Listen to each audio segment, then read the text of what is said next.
కొంతమంది పేషెంట్స్ మన దగ్గరికి వరబీజాల పైన ఉండే చర్మం అంటే స్క్రోటం మీద చిన్న చిన్న కాయల్లా ఉన్నాయి సార్, ఇవి రోజు రోజు పెరిగిపోతున్నాయి, ఇవి అప్పుడప్పుడు నొప్పి అవుతున్నాయి, అప్పుడప్పుడు అవ్వట్లేదు, ఇది ఒక్కోసారి పగిలిపోయి దానిలోంచి బాగా స్మెల్ వచ్చి ఒక ద్రవంలా కారుతుంది అని మన దగ్గరికి వస్తుంటారు.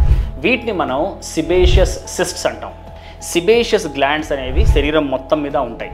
ఒక అరచేతులు అరికాళ్ళు పక్కన పెడితే శరీరం మొత్తం మీద ఉంటాయి.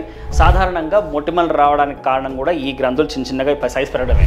సో అలాంటి గ్రంథులు వరబీజాల పైన ఉండే స్కిన్ మీద కూడా ఉంటాయి. సో సాధారణంగా ఇవి చాలామందికి ఉంటాయి. చిన్న చిన్న సైజులో ఉన్నప్పుడు వాటి వల్ల ఎలాంటి ప్రాబ్లం ఉన్నప్పుడు మనం వాటిని అబ్జర్వ్ చేయొచ్చు.